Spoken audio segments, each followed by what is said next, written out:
So MSNBC is owned by Comcast. For some of you guys that are looking for a fire sale, MSNBC's parent Comcast is weighing to spin off declining cable networks, one of them being MSNBC. Look, by the way, Rob, can you go to MSNBC's YouTube channel? I want to show you guys something I saw last week. I'll read this while you just go to their YouTube channel. So Comcast president Mike Cavanaugh announced the company is considering a spin-off of its cable network, including MSNBC, CNBC, Bravo, E!, to create a new well-capitalized company for shareholders that could better navigate the charging media landscape. However, NBC and streaming service Peacock would remain with Comcast, of course, because it's profitable. Comcast media business saw a $1.9 billion revenue boost in the third quarter, primarily from the Paris Olympics, with Peacock adding 3 million subscribers, reaching 36 million. Despite these gains, Comcast lost 365,000 cable TV subscribers. Those are two different games, Comcast. You're doing a good job wanting to sell these. Reflecting the industry-wide shift away from traditional TV bundles toward streaming, the potential spinoff reflects broader industry challenges as traditional pay TV subscriber losses hit a mind-boggling 4 million in the first half of the year. Tom. Well, guess what? It's not Back to the Future. It's Welcome to the Future. And the future is a very tough environment.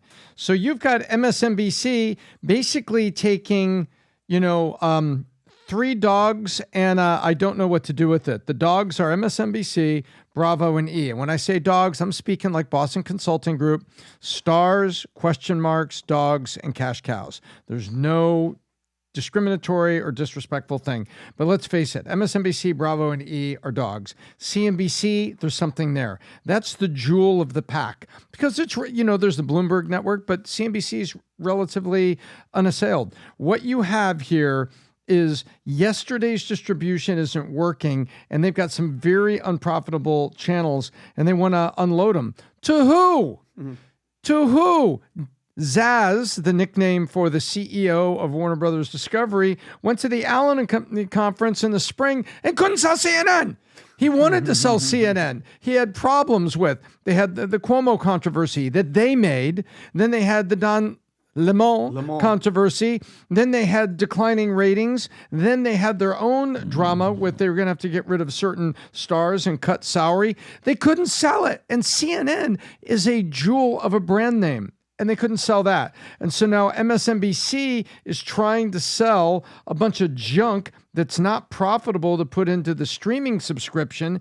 And they're losing, think about that, 4 million subscriber losses on pay TV subscriber. That's defined as cable and satellite. And there's only about 150 million homes, give or take, if you look at it, of 330 million Americans. So guess what? That's huge. That's huge. And it's been going on for a while. Same problem. And now what you have here is on the other side of it, at least you've got CNN trying. Pat was absolutely right. They're forced to be more balanced. They're forced to do it. And the person that does it was Erin Burnett, who came from CNBC and was a morning business reporter that had a lot of spine, a lot of backbone, would ask CEOs good questions, and she had integrity, far as I could tell. Then she goes over to CNN with the producer in her ear, taking very liberal positions, some of them absolutely not true. And so this is the problem that MSNBC has. They don't know what to do with this stuff. And by the way, do you think MSNBC can come back the way CNN is, at least trying to show some balance? Do you think it's possible? MSNBC is too far gone. They've gone too far left. I think it's all of them, guys. And you made a great point, Pat. I think it's all of them, because what do you say about bad policies? It's like consequences. Have consequences. All of these people, MSNBC, CBS, all these people, CNN included, this is what you get for lying to us constantly, over and over, being political. They're not political, they're activists. They're political activists. They're not reporting. What happened to the Tom Brokaws, where they would just go in there and they would say what's happening. They'd give a little bit of an opinion, but they weren't pushing a narrative. You know what I mean, Tom? And this is what happens. Even the Dan Rathers, who you knew he was a little bit liberal, and I'm very liberal in his personal life, managed to keep it down the middle in the early part of his career, and then went over the waterfall with everybody else. Yes, exactly. That's what I'm saying. So good for them, Pat. And I'm sorry to say it, that's why places like Valuetainment, Joe Rogan podcast, all these people, because we're saying it as it is. We're not sitting there saying, no, I have yet to have anybody on this podcast, any of us say, make sure you vote for Trump. No. What have we said? Go and vote for what you think is going to be the best thing for the country. We're not telling people what to do, unlike these people. Yeah, I was watching MSNBC the other day. I was watching the Rachel Maddow show, and she was talking about how basically Trump doesn't have any strong women around her. And then I realized, oh my God, that's Mark Cuban. That's not Rachel Maddow. What's going on right here? But all these companies you couldn't tell because of the glasses. I couldn't tell. All these companies, you know, they're fighting for market share. I would argue that a lot of them are fighting for survival. Everything has been disrupted in media because of digital, what we're doing here on podcasts, what we're doing on YouTube, what we're doing basically on social media and online. And we've heard the mantra, cut the cord and basically get rid of cable for years now. People are doing it. PBD basically reiterated what he's been saying for quite a long time now on Piers Morgan the other day when he basically said there's only 3 things keeping cable afloat, right? Which is boomers, which, you know, love my mom, love my, you know, family. That hopefully they're with us for a much longer time, but it's probably only 20, 30 more years, and then they're done. Sports is basically moving to things like Hulu and Peacock and Amazon and other options out there.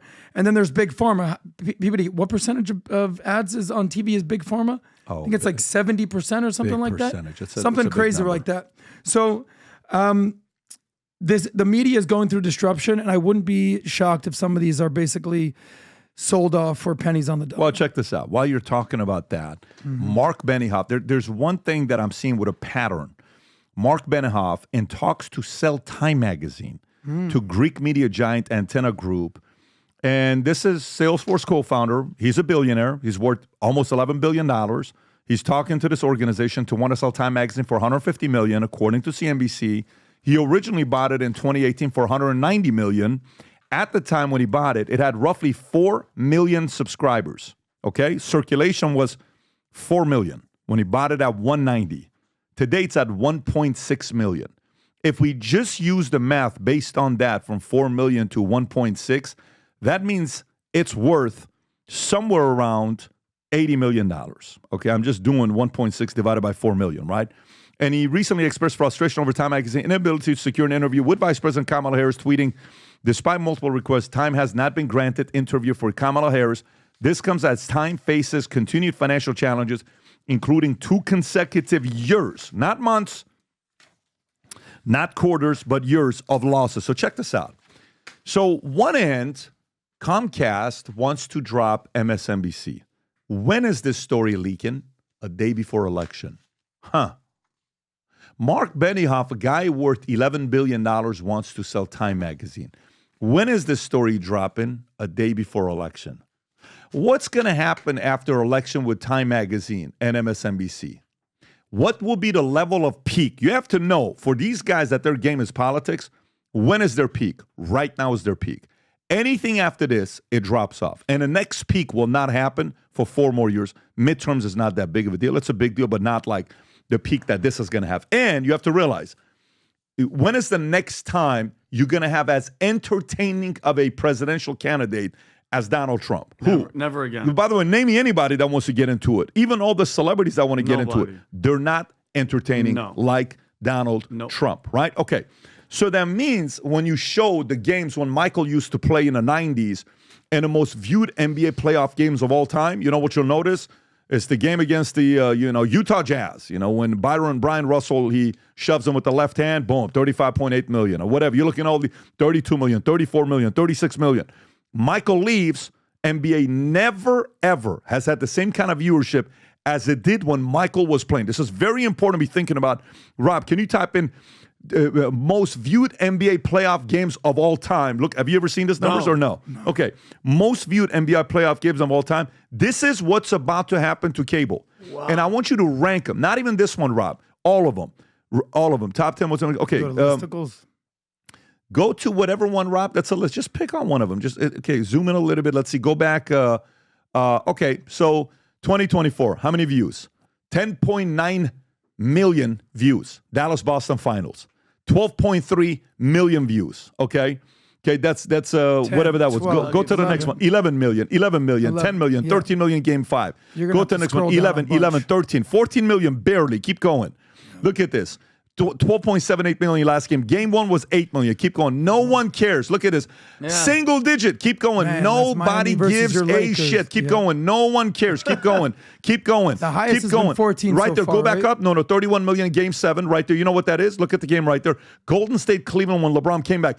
Even with that, that's game 7 against Golden State. 17, what does that say? 16? 31.2 million. Yeah, But okay, watch that's big. this. That's what year. 2019. Keep going low. But prior to that, the biggest game was 20 million.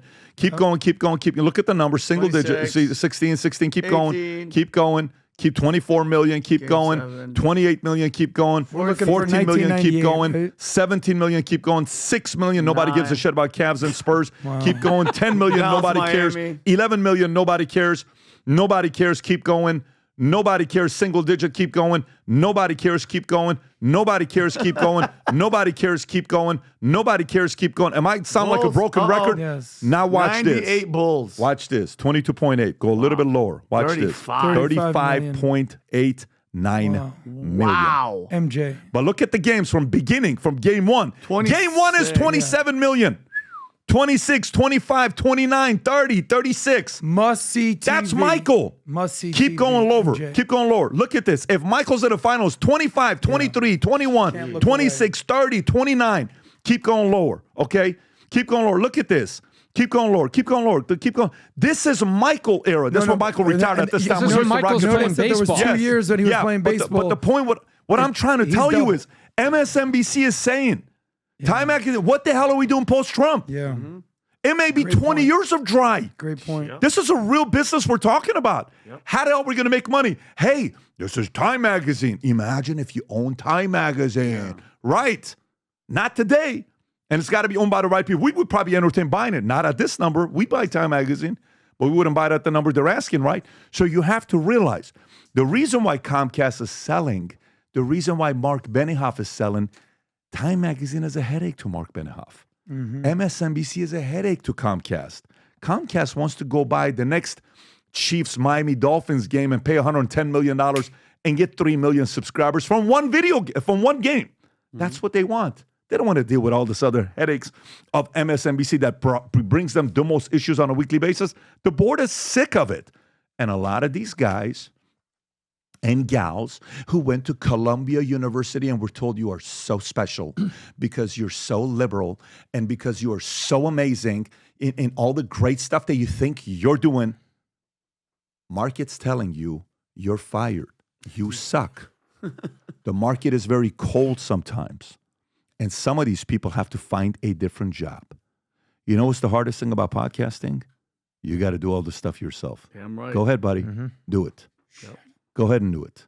Go ahead and spend the money. And go, how much does AdSense make money at the beginning? Not a lot. So these guys are in a very strange time, and they are selling at a time where they know what happens once Michael retires. You're not going to have another entertaining. Politicians are boring. Oh. You want to find another entertaining guy like this? No, that guy's not out there. He may not be there for the next 10 or 20 years. Most of them are very proper. Yes, I agree with what Tim Waltz has Like to say. And I agree with this person. And I agree with this.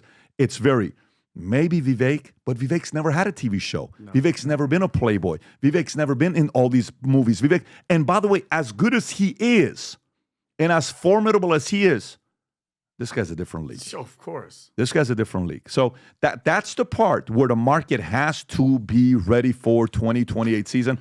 And what I said right now, it's not left, right, center. It's everybody.